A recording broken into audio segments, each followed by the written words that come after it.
Welcome back to another episode of the PokeStop podcast. I am your host, Zach Prod, joined as always by my co-host. And man, I gotta say, he's looking really good with those glasses today. My buddy, Thad Wayand. Thad, how are you doing today? Pretty good, just contacts irritating my eyes all day, so I decided to pop them out the second I got home. I love it. You know, Thad, we had a busy weekend, me and you. Sure did. I went to 2 cups on Saturday and Sunday. I made top 8 in both of them, and then proceeded to lose in top 8 of both of them. You were at the same cup as me on Saturday. Why don't you tell the folks what you played and how that went? Yeah, no, so I played Lugia, went pretty well, made a deck list error like a dummy. Make sure you write in the cards that you want in your deck and that you have in the deck. Super important. But top 4 in a pretty, I would say it's a pretty big cup. It was bigger than what we would have expected. Yeah, I think it had around 30 people, I want to say. It was, 5 rounds, top 8 cut. Yeah, it's pretty large, but top 4 with Lugia felt good. Just bricked really hard in top 4, and that was just tragic. Just, Lugia didn't brick all day, and, it was past due. Rent was due. Yeah. Lugia said, I think there was also a lot of Miraidon in that room, so I'm honestly in shock. Your only loss before top 8 was to a deck list error. Yeah. Into a matchup, I think you win. Like, I think that's a favorable matchup, Lugia into Gardevoir. Like, I think you win that usually. Like, I think you're supposed to win that. Yeah, and I played a Gardevoir earlier in the day that had almost the exact same 60 and absolutely just ran it off the board. Yeah. So, like, this is a matchup I feel really comfortable with. And it was a really good player who was playing Gardevoir that I did get the deck list error into, which kind of sucks because I like playing him. Because he just makes me better, Yeah, he's a local to our area who has been, I feel like he's been on Guardy for like 2 or 3 formats at this point. But definitely is one of those people who has like put the time in, learned the deck, learned how to optimally play the deck, about as much as you could expect from anyone who's not like a pro player. So like, yeah, I ended up playing him in top 8 and just having really bad draws. Just I think game 1 I milled both Bravery Charms, and my 1 copy of Boss I somehow milled twice. So like it's just really rough. And then game 2 whiffed the donk play, which I don't know, maybe I don't remember how much time was left in the game at that point, but maybe I can win on prize count. But yeah, no, so I also lost in top 8. And then Sunday I also went to another cup, which is kind of crazy because we had like a huge winter storm like Saturday night into Sunday. So like I genuinely risked my safety to go to a Pokemon tournament. And then I was 3-0-2. Didn't drop a game of Swiss. I played, honestly, kind of surprising because there was a lot of Gardevoir at that tournament as well. I think people saw like me do well with Bolt the day before, and we're like, all right, we're countering this guy so hard. No, not really. I mean, there were just a lot of Gardevoir players, which there's a lot of local Gardevoir players and like people who just like play the deck that I think is the best positioned in the meta, and like Gardevoir is definitely really well positioned right now, I think. But I also went to locals last night. Bubbled out of top 4 because that's what I do. King of the local bubble right here, unless it is at Full Grip Games and I win. Oh my god! See that? Like the little segue there? You like that? Oh my god! That is what a segue is called, folks. As I drink out of my Pokemon mug. Your Pokemug? My Pokemon. I've actually had this for like 3 years. It's got a bunch of like Gen 1 Pokemon. And now that I say that, there's a Mimikyu. So, and also a Joltik. There's so many not Gen 1 things on here now that I look at it. I'm just like, no, there's a Pikachu and a Snorlax. That's all Gen 1. That's all there is. Yeah. No, but it was a really good week for me as far as Pokemon is considered. I haven't really been like, I've said very publicly, especially like on this podcast, like I usually do a lot of Twitch streaming of Pokemon like Limitless tournaments. And I actually looked today. I haven't, we're recording this on Tuesday. I have not streamed Pokemon in 3 weeks. That's actually pretty crazy for you. Which is for me is a lot. Like yeah, like usually when I'm like Yeah. grinding a format, I'm playing every day. Like I'm locals on Monday, locals on Wednesday, and then Tuesday, Thursday, Friday, I'm playing in limitless tournaments, and then on the weekend I'm going to cups. If I'm not going to cups, I'm playing at a local somewhere, or I'm meeting up with people and testing, or like I'm constantly thinking about it and playing, and just trying to perfect my own abilities as well as like the deck list I'm playing. Yeah, but this format, I've just had no interest in grinding it. Like, Yeah. I think it's mostly, honestly, the more I think about it, I think it's more, I just don't have any majors I'm attending. And I'm already maxed on my local finishes. So, like, I just show up to have fun. And, like, it's more just, like, because I just enjoy playing competitive Pokemon, I feel like. Yeah. Then, like, this format is just not fun. I think this is like, a very toxic format. And, like, I don't know. I think, like, just because, like, I do well at a tournament doesn't mean I can't acknowledge a format's bad. You know what I mean? Yeah. Yeah, and that's exactly how I feel. I mean, I'm just kind of taking advantage of the toxicity that's going on right now by playing Sure. Lugia. Yeah. You're just sort of unaffected by everything that's going on. It's just like Yeah. you just blindly going into it like, well, I don't care. I'm still gonna play my game. Yeah, literally. I haven't changed. And, I have not added. I changed one card for my locals yesterday, and I never used it. I was like that. yeah, I was anticipating a few lost boxes, so I played like I teched and cure 'em just to be like, if I play a lost box, I win. Like it just swings that matchup so hard in the other direction, but it's also useless otherwise. Because I was running the Briar for Charizard for last format, but Charizard just seems to have really just fallen off, which is a little surprising. Yeah. Like I think I've played in like the entire format. I think I played one Charizard, and it was the first weekend of the format at a cup with a guy who's like new-ish to the game who said, I just really love Charizard. Like he had like the Charizard sleeves, he had the Charizard dice, he had the Charizard playmat, like deck box. Yeah, like he had the like, whole literally he had the entire outfit. Like he was like youngster Jim in like the Pokemon games who just really loves that one Pokemon. So like outside of that, I haven't seen any at all, which is a little surprising to me. I kind of thought that like Zard would find a way around Budu, and I just don't think it does. No, it doesn't really have an Or answer there's for Budu. It doesn't have an answer for Dragapult, which is the real problem. Yeah, I think that was always a 50-50 or worse for Charizard. And then Budu slowing you down like 2 turns just makes it so much worse. Yeah. And having to play Pidgeotto feels really bad. Yeah, for sure. For sure. Well, Thad, we've had quite a wild week in the Twitterverse. We've had some crazy things happening. We had the one thing I really want to talk about is there is a guy, Steven Trufunowski, who is a Yu-Gi-Oh player, and he's won Yu-Gi-Oh championships, so like their version of Pokemon regionals. He is a big Yu-Gi-Oh content creator. And I think like honestly, there's been this big debate of like Yu-Gi-Oh content versus Pokemon content. And I think Pokemon content is very stale in the way that like the majority of Pokemon content creators, and probably myself, like I would include this as well as like a quote unquote Pokemon content creator. I think we're very bad at making innovative content that people who aren't around the Pokemon space want to watch.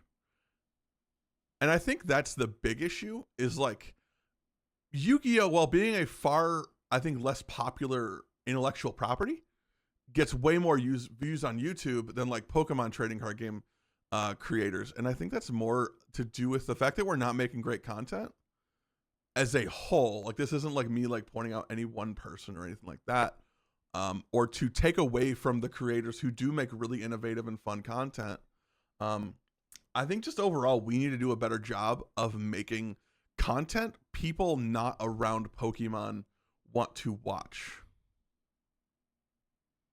Yeah. And I feel like that's kind of tough, right? Like, um, I think the only creator in this space sort of doing anything like that would probably be like Mahone, Yeah, and I think right? that Like, honestly almost feels like a just not newish just thing. like Like I know yeah, like which is like in he's just not making like TCG live slop content. Like that's just yeah, and like I've never really liked the idea of like making the hey man, check out this broken new deck I found.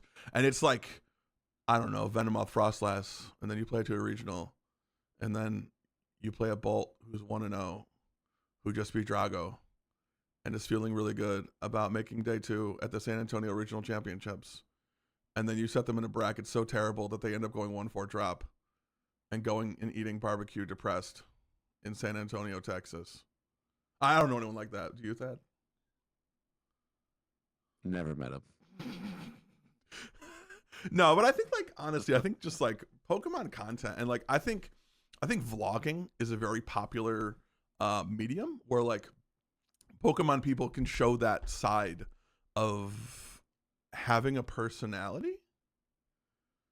Like I think most people are just like, "Hello, welcome to my video. Here is my robotic video." And I'm like you can have a personality.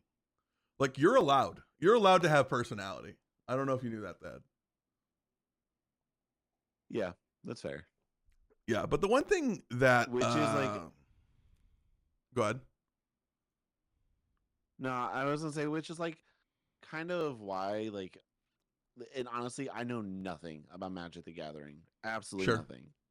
But will I watch Talarian Community College Mm-hmm. every now and again?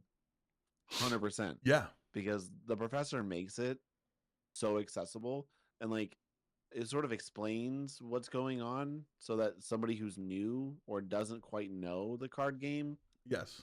can like understand what's happening. Yeah. And like their let's plays are really good. I mean, they're definitely a little bit staged, but like who cares? You For know? sure. If Like it's fun, I don't who care. It cares? doesn't bother Yeah. me at all. Yeah. So like if it's good, engaging, interesting content, like sure I'll watch it. But like you said, like the vast majority of PokeTubers are just like, look at this list I made. It's so cool. But then like you on the flip side of that, I think have somebody like Tricky Jam, Andrew Mahone, doing something a little bit off the beaten path when it comes to Pokemon content. A lot more tabletop. You know, his challenge series with Jesse Parker is really cool. You know, coming up with like mono type decks, just using the strongest cards of all time. That kind of stuff, and like you said, vlogs, which honestly never happened in the Pokemon TCG, is really interesting. And again, just like things you just don't ever see. It's all just dude behind screen playing live. Yeah, and I know like this is something I think Andrew's talked about also on his own. In his Discord and like on stream as well, of just streaming live is really painful.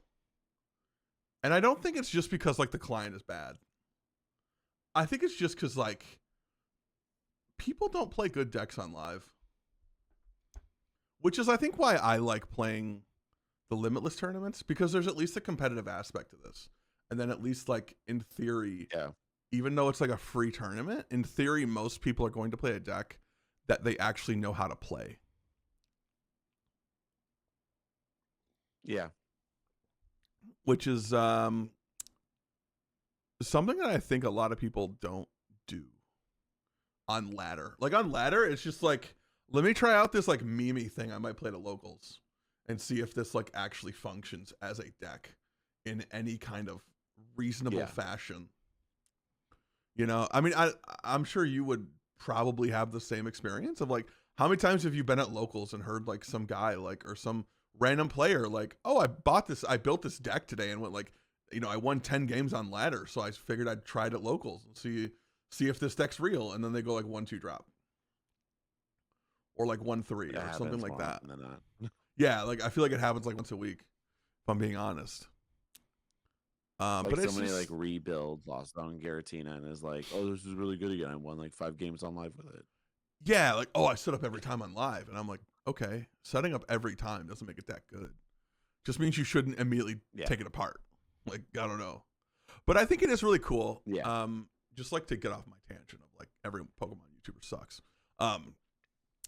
This guy is doing, he is a Yu-Gi-Oh champion. He does Yu-Gi-Oh content. And before this like whole like Twitter debate thing started, that I didn't actually know what's happening, which is weird for me because I'm like a permanently online like Pokemon player. So like I always am telling other people about like, yo, did you see the drama? Did you see they were going back and forth on Twitter?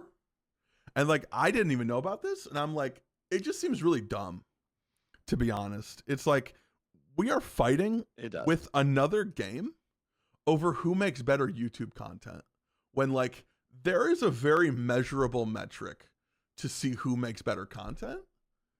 It's that little views thing at the bottom of the video that like at some point, if you're not getting views or someone else is getting more views, their content at some point is just better. Like, I'm sorry. In some capacity. Yeah, like in some way, and like just the refusal to look inward at your own content is crazy to me. As like someone who has been in some form or fashion been making content for almost 5 years, I find that insane. That you can't have like any kind of inward introspection of your own content and like, how could I make this better at any point is kind of crazy to me. Why would we do that? Because then that requires us to want to fix something when we're getting that check every month from YouTube. Fixing things is hard. That's true. Just look at live. No, but it's really cool. This guy has been he has been streaming Pokemon. He's been doing Pokemon content, which is really cool. I really like it. I think it's really cool. I think it's good when we have more players coming into the space. You know, as long as those players are being positive forces for the game, I think it's good. Obviously, in the past few months, we've had some very negative people come into the space, whether come in general or just make their presence known by saying really stupid things on Twitter and just getting the interactions they deserve at regionals. If you know, you know. But yeah, I think it is good. I think people like kind of like shitting on this guy. It doesn't really make sense to me. It's like, this is someone who is bringing a new audience of, you know, roughly 100,000 subscribers on YouTube. You know, like we're bringing new eyes onto our game. How is that not a good thing? Yeah, and I think my biggest thing is just like, you know, like for me, like kind of on like the outside, like I didn't even really know what's happening until like I kept seeing the tweets. And I was like, oh, something is happening with this guy. And I was looking into it and I'm like, okay, like, sure, I appreciate that. Like he's bringing in like new people and new faces and he's like somebody new in the space. Little cocky, which I get. You kind of have to come in, you know, a little bit hot, but like saying you're gonna win your first ever regional you're gonna attend is a little bit like clickbaity farmy to me. Sure, like, more power to him. Like let him try. Yeah, and I think that's really cool. I kind of like the cockiness, to be honest with you. Like I kind of respect it a little bit. Like he's playing the heel really well. Yes, he is playing the Pokemon heel really well. And I think he understands that as like, I think Yu-Gi-Oh has always been the heel of card games in like the TCG universe. Like it has always been like the, at least you don't play Yu-Gi-Oh, or like, hey, I came from Yu-Gi-Oh, I won't hold that against you. Like I feel like everyone's heard that at some point, if not for themselves being a former Yu-Gi-Oh player, but like you've heard someone say it to a Yu-Gi-Oh player. Like I hear it every time someone says they're from Yu-Gi-Oh. So like, I get it. And I like that he's doing it. I think it makes the game more exciting, you know, like I think it makes people want to pay attention to things more. And I think it will be a net positive for the game. So that's good. More eyes, So. more people, always a good thing. I, for one, wish we could do bigger regionals. I know that sounds insane that like we're at like 2,500 person regionals and I'm out here like, yeah, we need more actually. I kind of wish we would do bigger venues, but obviously that or takes. just do it like Japan does it. What do you mean? I mean, like the way Japan does it in like terms of like breaking out like days into pods. Oh yeah. I agree with that. And then each pod has like a different start time, so you're staggering how many people are in the event space at once. Sure. So like, it's not the worst idea. And then honestly, just like reporting on your phone. Could you imagine how much quicker these? It'd be so much better. Yeah, there's no match slips.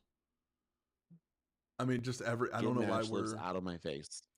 Yeah, I don't know how. Like, I remember in San Antonio, and like especially a few regionals this year, because I played aggro decks, I played turbo, big basic decks to every regional this year. At least one round a day, one round a tournament.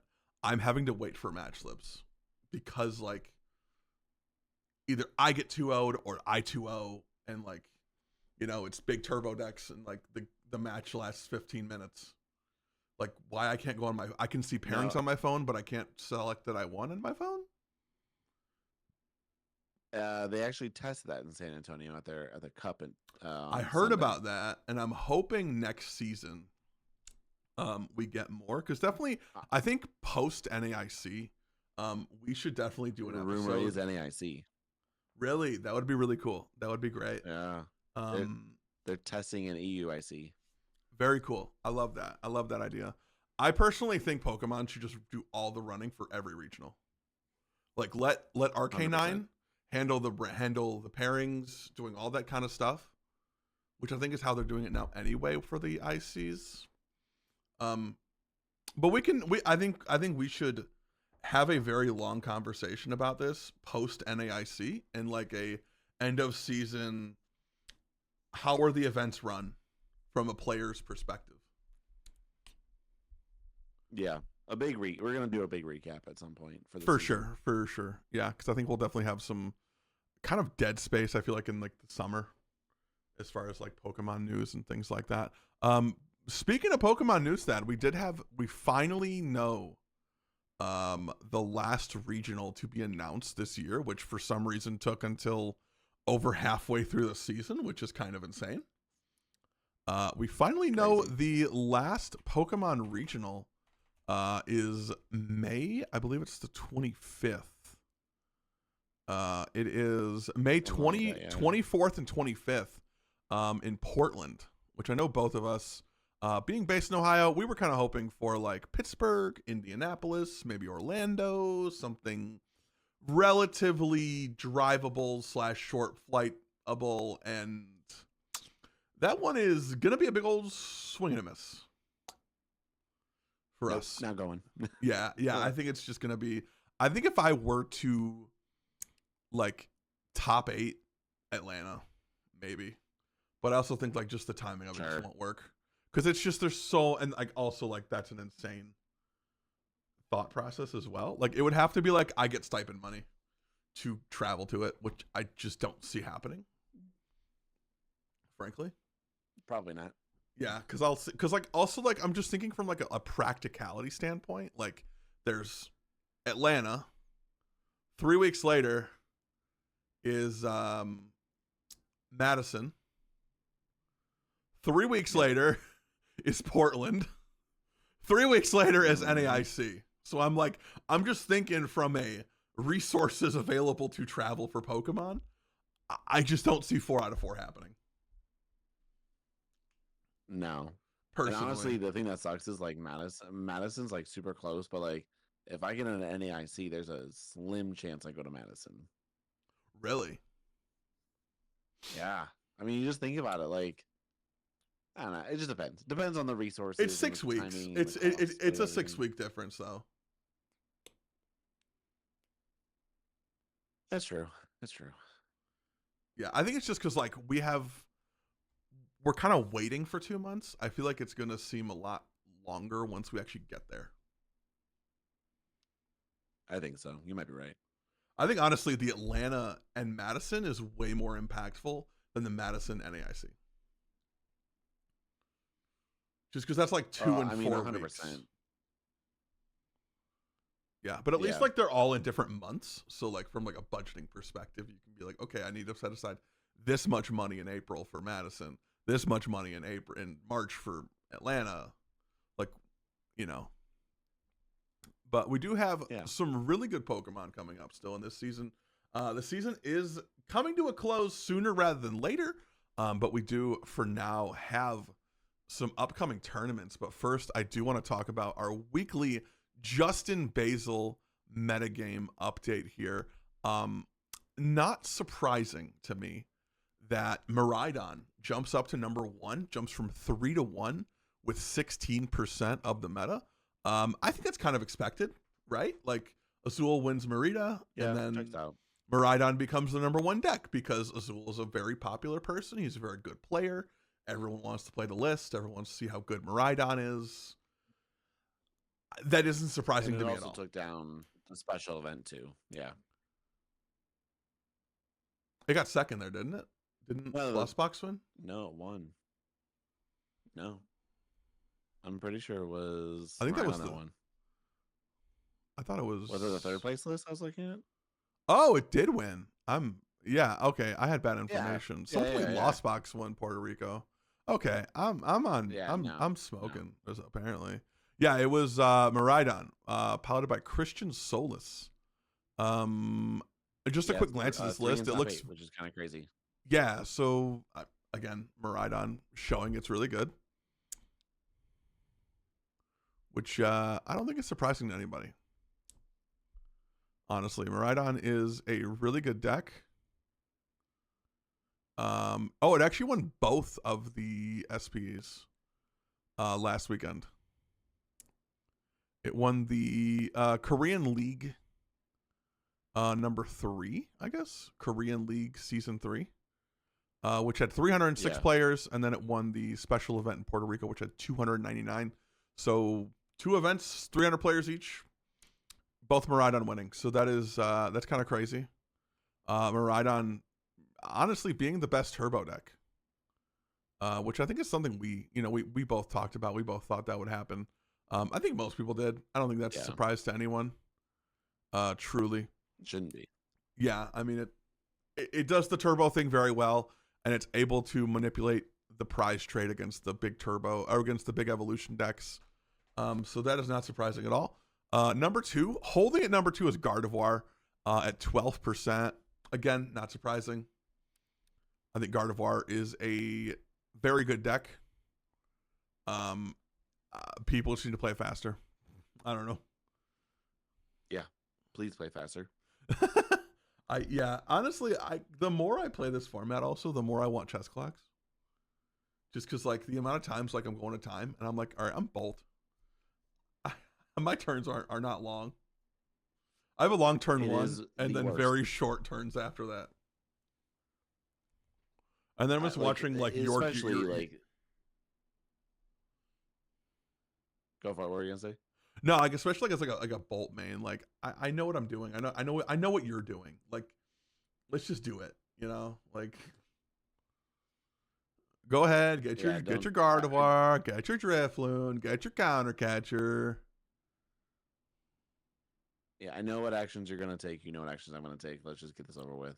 Yeah, like we know it's gonna come down to the right card at the right time. Sure, for sure, absolutely. Yeah. Moving on, a deck that I'm actually surprised dropped is Dragapult, going from 1 to 3 at 10%. So not like a huge difference, 12 to 10 with the Gardevoir and Dragapult. I think Dragapult's better than Gardy. I'm gonna be honest. It beats Gardy, right? It should at least. Yeah, I just like Gardy has been dropping. I know Gardy's been dropping the tools in some of the lists recently, like dropping the charm. Yeah. So like that's something that Dragapult takes advantage of, but also kind of works in Gardy's favor. So, the Pult list can't just like take 3-4 prize turns. For sure. Absolutely. And then up here, number 4, also at 10%, is Lugia V-Star, which, again, we expected. Honestly, not a ton in this list changes. Lugia at 4 with 10%. Archaludon at 5 with 6%. Snorlax Stall at number 6 with 5%. Number 7 is the only deck I did not expect to see in this tier list. Cloth at 4.5%. This one jumped from 12 to 7. I think this deck is secretly really well positioned in this meta. Just being able to do the Guardy 1 prizer that kills 2 prizers deal. I think it's a really tough deck to play well, but a very easy deck to play okay. This is going to be my unpopular opinion. I think the deck is fake. I think the deck is fake in most people's hands. That is the nice way of saying it. I think in almost every situation, it's never the good play. Fair. And it's also like, we're also looking this on like online data as well. So it's like, it's kind of hard to weigh this. Limitless. Yeah. So it's like, Cloth has good matchups in the turbo decks, and that's probably pushing it up farther. And most people don't think about their Cloth matchups. So they're just like, if I had a Cloth, I had a Cloth kind of thing. The same thing with like Snorlax and Archaludon to a certain extent. Number 8 is Charizard, which I'm a little surprised that Charizard has not maintained a good position in this format. But I think we were talking about it earlier. Dragapult just has a really good Charizard matchup now, and that being well positioned in the meta, as well as Gardevoir, it just makes Zard's life really difficult. And I think it's just kind of the world we're in now, is where Charizard, for probably the first time, I think since it kind of became a very relevant deck, is not a relevant deck. Like, it isn't really a matchup I'm worried about.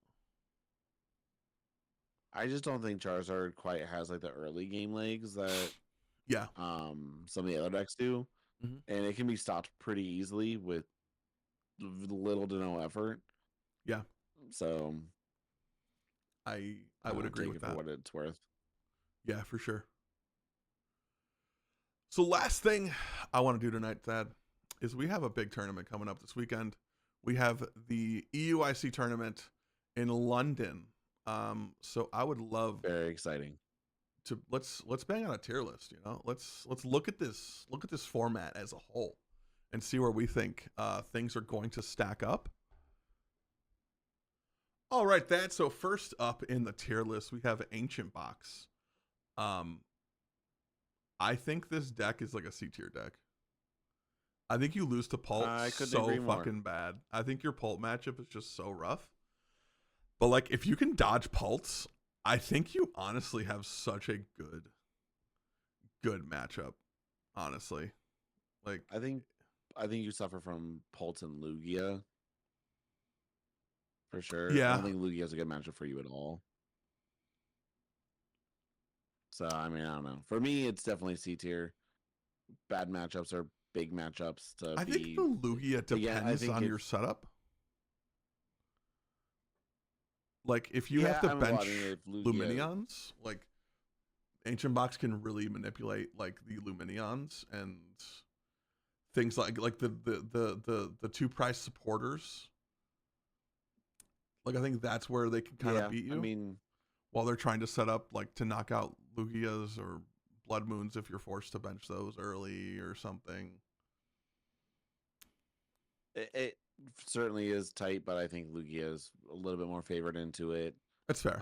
You're still bad into Drago, which doesn't really matter too much right now, but Drago's still not a good matchup for you.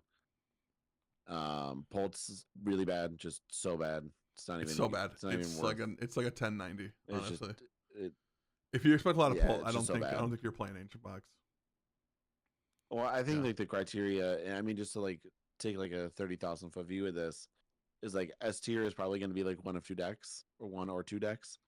But then like Yeah, you can't really be A or B tier if you have like a solid bad matchup into the S tier decks, I agree. which Ancient Box does. So Yeah, for sure.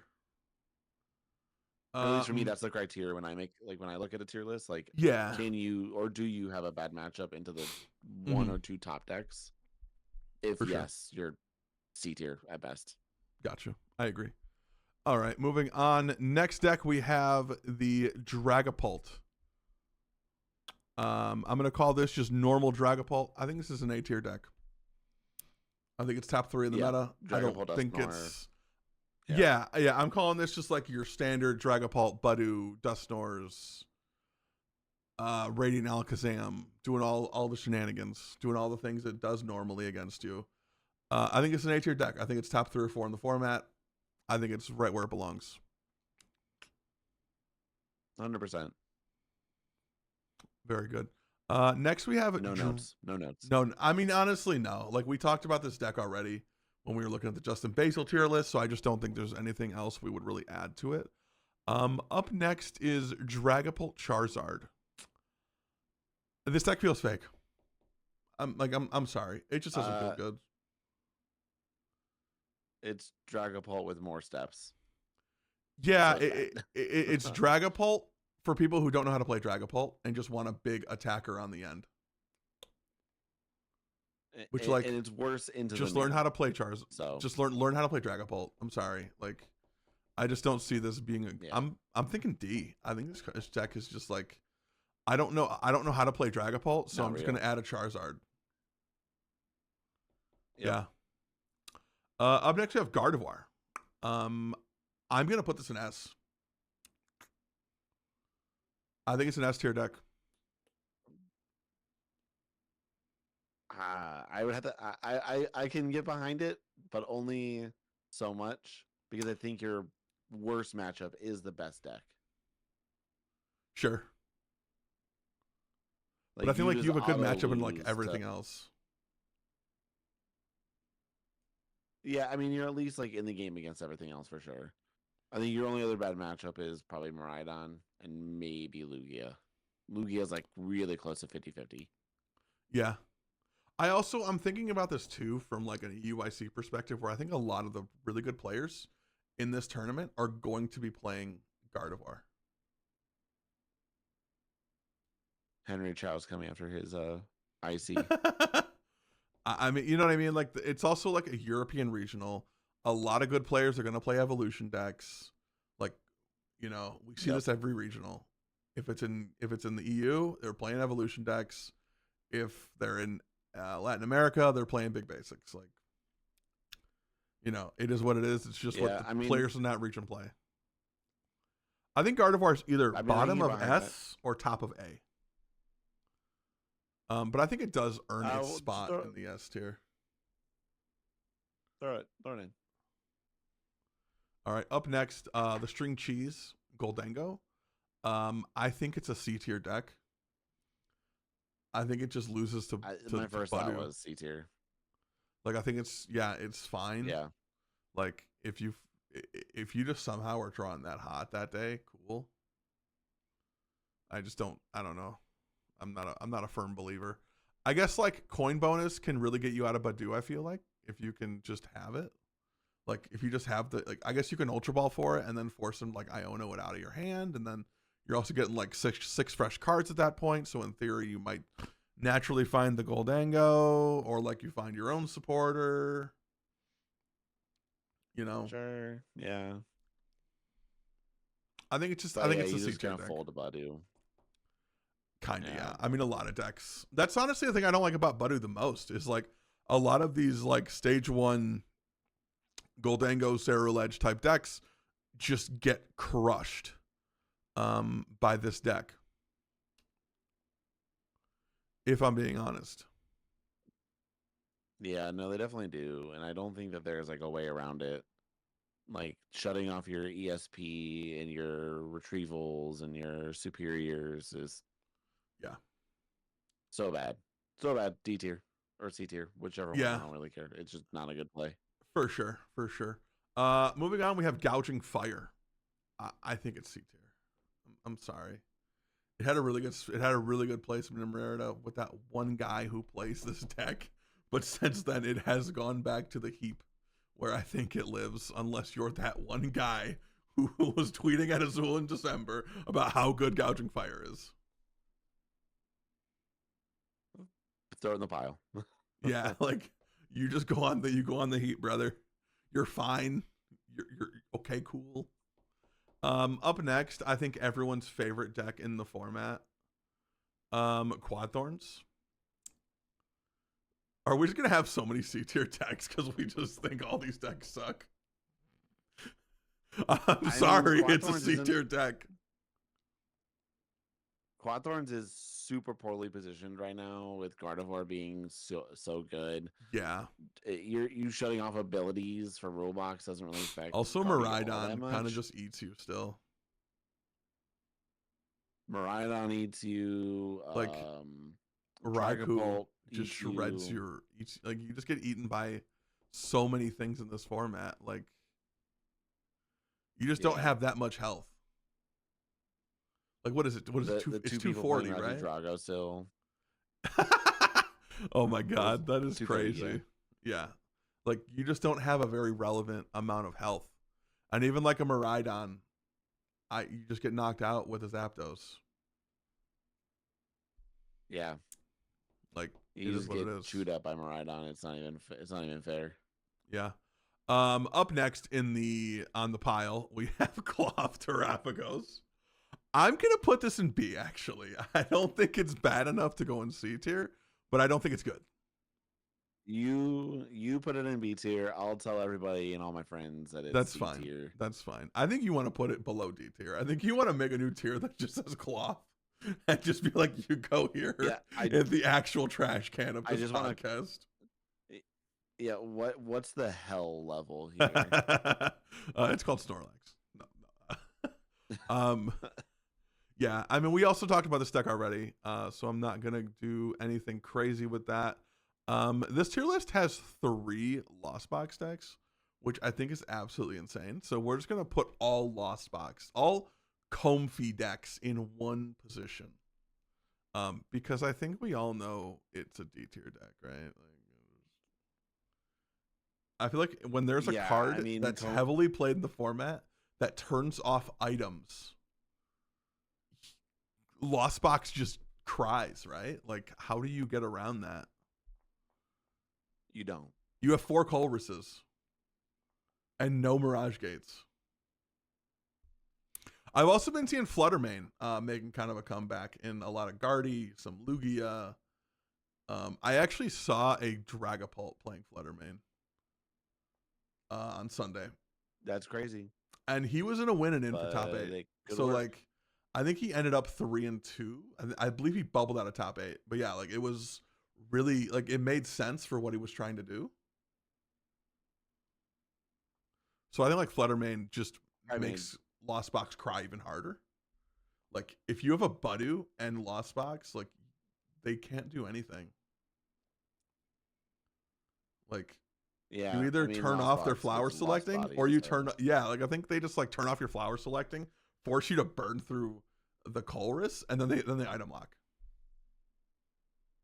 Yeah. It's not even fair. I mean, and then like I said, for like the few Raggy Drago believers that are still around, you just get instantly bodied by them. So yeah. Up next, we have, I think we can just call this the best deck in the format, Miraidon. Like, do we even need to go into this? Yeah.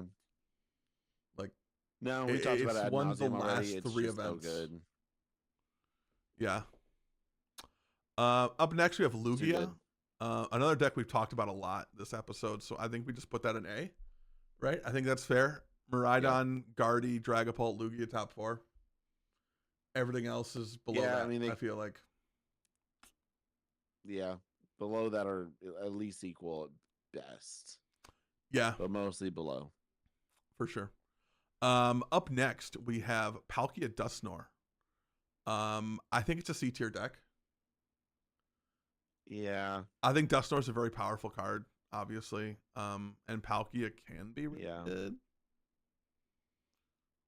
It seems fine. Like, I don't think it's bad, but I don't think it's good. I mean, it's one of those decks that can get in and out of games pretty easily. You know, Yeah. Yeah, I mean, you have like the most powerful, most broken card of all time in your deck, and you can use it as adequately as possible. Basically. With that being like Radiant Greninja is just Radiant your key Greninja to is great. success, and It's then you so follow good. that up. Yeah, for sure. Especially for getting out of like No those one's like playing Budu Manaphy. item locks. Yeah, for sure. Yeah, Yeah. Manaphy just feels like a card no one's playing anymore, which is kind of crazy. Which I think is like just the fall off of Reggie Drago. Just kind of like RIP. makes that a thing. Yeah, for sure. So up next we have the other Palkia, Palkia Noctowl. I think this is B tier. I think it's better. It's better than Palkia Dusknoir, but not by a lot. I think Jewel Seeker just being able to grab two trainers is really good, and they don't have to be items. So I can grab a, Iono and a Stadium. Yeah. Reset my hand. Get in the game. Yeah. Yeah. I can do what I got to do from that. Bottom of B tier for sure. Yeah, for sure. Up next, our first control deck. Assuming you don't count Quad Thorns as control, because it's its own pile of hell. Pidgeot control. I'm tempted to put this in D tier.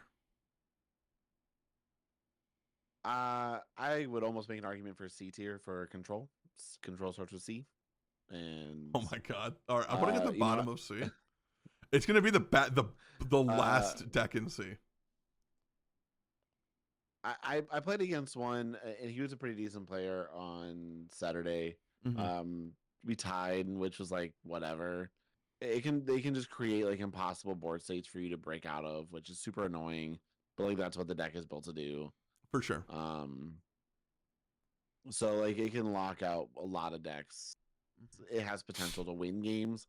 Yeah, but you're gonna end up tying mostly, and that feels bad at an IC if you're just going to tie all. Yeah, and I guess like in a best of 3 rounds. 50 minutes, like you can finish a game in 50 minutes for sure.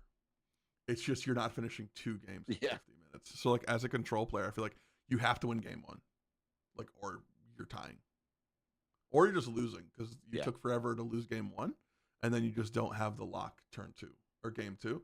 And then also I feel like most control players are gonna like start like yelling at their opponent to play faster when it's like you're the one playing Pidgeot, brother. Yeah, you're the one that has like 85 actions a turn. Yeah, that all just say the word what no. You want from me. Yeah. Yeah. Up next, we have Charizard Pidgeot. Are we putting this in D tier? Is this the first Charizard D tier? I think it's got to be like top of C. I think it's. All right. I think that's good. fine. I'll make the argument for it, and that is your A-Spec determines how well you perform. I feel like if you're on either Max Belt or Prime Catcher right now, you're probably doing real well. Honestly, and assuming you're playing TM Evo. Yeah. What about Hero's Cape? Unfair Stamp doesn't. Hero's Cape isn't bad, but you need to find a way to get around Badu. You either need to find a way to get around Badu, or you need to find a way to manipulate your damage output so you can knock out a Dragapult like a turn or 2 earlier than they expect you to. Okay, that's fair. Yeah, that's fair. All right, up next, the greatest deck ever made in the Pokemon trading card game. Raging Bolt. I mean, listen, we need to have a tier up here, like all the way above everything else. No, I think this is a B tier deck. I think it's the top of B. Yeah, I think it's well positioned. I think Dragapult's a good. I think your only bad matchup in like the maybe like the top 8 list is Guardy. And if you can run Guardy off the board. Yeah, I mean if you can, it's possible. Yeah, like you have ways to beat Guardy. It's really hard to beat a good Guardy player though. That I will acknowledge. Your average Guardy you can beat if you have good draws and you like can get a vacuum 3 prize turn. That is kind of like your win con. And if they just never give you that opportunity, you're probably losing. Yeah, quite literally, your only win gone. Yeah. Up next, Reggie Other than Drago. bonking. Yeah, obviously. Reggie Drago. It's D tier. It's Drago. It loses to Badu, and Badu's everywhere. Like, Yeah. I don't know. What tier? D. Maybe. Yeah, like bottom of D. It's D this might be or the worst place. This might be the worst deck in the entire tournament. That like is going in this tier list. Yeah, I mean, if I'm being honest. Yeah, you get slowed down for like 2 turns by Badu, and you are so far behind the ball. It is insane. You're kind of a clunky deck naturally and rely on those like Yeah.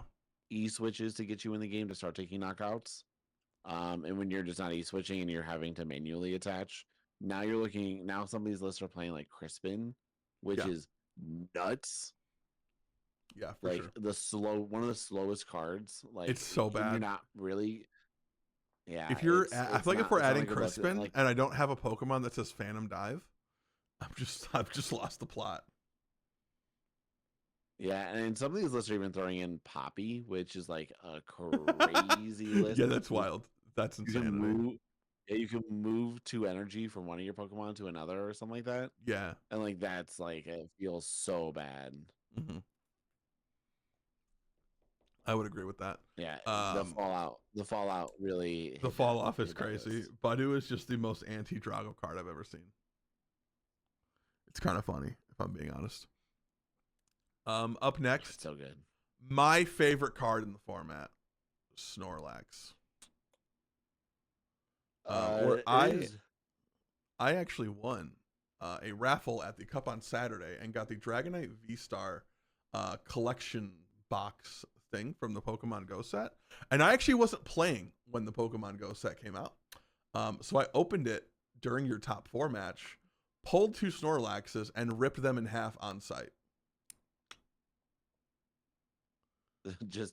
It's on site. I don't even want them. I don't even want to sell them. I don't want someone else to have the evil power. You're just like, I was like Uncle Ben from Spider-Man. I'm like, with great power comes great responsibility, and I will be responsible for destroying this power. Like that was me. I appreciate it about you. Going to be carjacked outside of a library, and I'm gonna die. It is what it is. It's been a good run. It happens. No, I think this is D. Like, I think the format, you're in a bad place. You don't really do anything to Dragapult. You're not really hurting them. Yeah. Miraidon can just attack with everything. Yeah.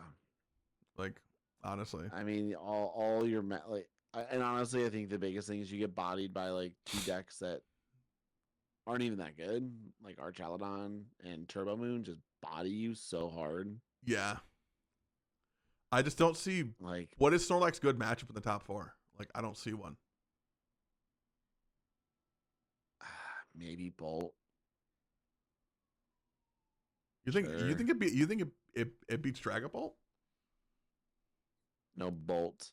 Oh no! I was saying the top 4. Yeah. You beat Bolt, but like okay, it's not even. I don't think Bolt will break 10%. I think it'll be around 7. Like cool, you have a good matchup into 7% of the format. Good luck with the rest of your day. Yeah, like Miraidon just benches attackers. Guardy swings with everything. Dragapult, they just bench Street Beast and discard everything else.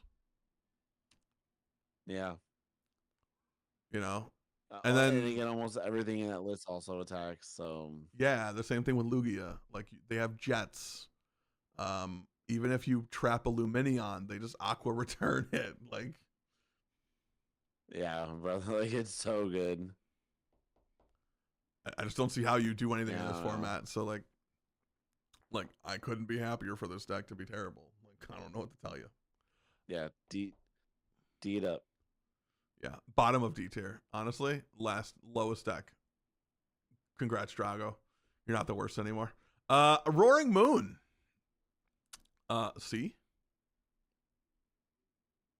Yeah, no, it's not good. It's Buddy just just I think it's the ruins your worst good of the time. turbos. Yeah, it's the Budu kills you, Dragapult kills you, or Dusknoir kills you. No, yeah. Like you just there's so much in this format that is just so anti-moon. I mean, it could come out of nowhere and have a good placement because it's just so it's really powerful, like all on Yeah, its own. If you get like energy down early and you can just rely on your Sadas, yeah, I could see an argument for it being like it can stay in the running with a Bolton Miraidon, but you have to be like the most dedicated Turbo Moon player for sure. to day two with that at EUIC. I would agree with that for sure. Up next, another deck that I just think we're throwing on the pile that is C. Ceruledge. I think you have the same issues Goldango does with less draw power. Yeah, C for Ceruledge. I like that. That's great. Up next, Archaludon EX. I think is A weirdly. for no, I'm kidding. I was gonna say there's no shot. I think it's the bottom of B. I don't think it's bad enough to be in C, but it's not good enough to like really be in B. I think it's like it like puts its toe on the line between B and C, but like it I think B is a fair placement for this deck. The 220 damage cap is what kind of kills it. Yeah, you have ways to manipulate it though now with black belt training and That's true. Yeah, and you also do a lot of like I think the scoop up Turo penny shenanigans you can do make it a lot really tough for your opponent to like get consistent knockouts. So I think like yeah, I don't think you take like an inherently bad matchup into Dragapult, which is sort of what I measure. Like Dragapult's sort of like my measuring stick for how good a deck is. You can be sure, really irritating in a Dragapult by like constantly looping off the damage yeah, with like Turo and shit like that.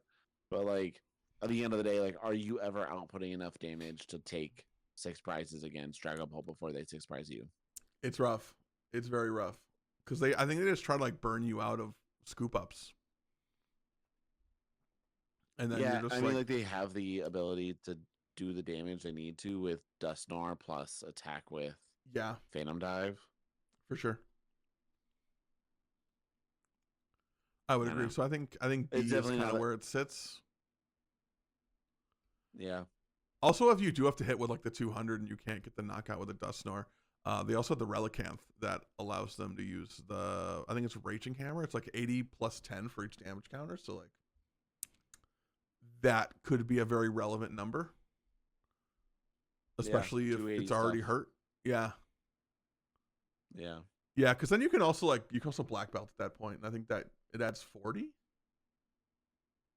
Yep, plus 40 to an EX. so 320. That is good math. Yeah.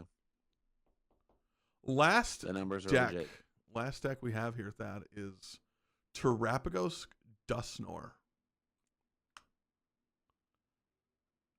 I think it gets added to the pile. Like it just feels like that. Yeah. It I feels can't very close to disagree. Palkia. Like I almost consider Palkia and Terapagos like just combined together in the same deck. Terapagos Dusknoir is like a worse Palkia Dusknoir, a worse Yeah. Palkia Noctowl because like you can attack with Greninja in Palkia and you can't with you don't have Greninja Yeah. in the Tropicos Dusknoir, so like who cares? Yeah, I like the Bouffalot engine just so you can like keep them from getting one shot, but like how much keeping it from getting one shot are we really doing? Like cool, you make Yeah, Bolt use a it's fifth energy. A Dusknoir dang still it. kills you with Dragapult. Lugia still kills you with the Regigigas. Guardy can hit giant numbers without trying. Miraidon just amps your little guys. Like, I don't know. not sucks to looking good suck, for that I deck. guess. Yeah, like it is what it is. But that is our tier list. I think this is a good tier list. We have a lot of decks in C, which shout out Badu for making everything mid.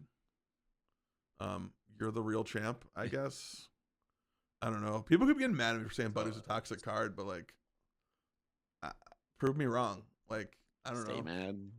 Yeah. Yeah, I'm just like, listen. It makes all these decks that are supposedly like the fun decks not good. So like, people get mad at me for playing Bolt all the time, but like, there's a reason I play Bolt all the time. It's not because I just have this like passion for Raging Bolt. It's because I think it's the best deck. And like, I don't know. Like, I wish it's also the best deck for you. Yeah, I love me some Turbo. I love counting by sevens. Mr. Blounds. That is Captain Blounds to you. No, but that is our tier list for EUIC. Good luck to everyone traveling. Safe travels out there. I did see a few players on Twitter probably not going to be able to make it to the tournament just because of travel. A lot of snow in the Midwest and Northeast of the U.S. So everyone, please stay safe out there. A Pokemon tournament is not worth risking your safety unless it is a League Cup that I'm going to.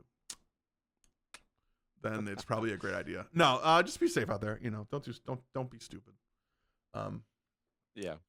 But that is our episode, podcast number 5 of the PokeStop podcast. Thank you all so much for watching. Appreciate you. We will see y'all next week where we will talk about the aftermath of EUIC. We'll see what did well. And moving forward, we will see what we have to look forward to. Appreciate you for watching, and we will see y'all on the next episode of the PokeStop podcast. Have a great day. Later.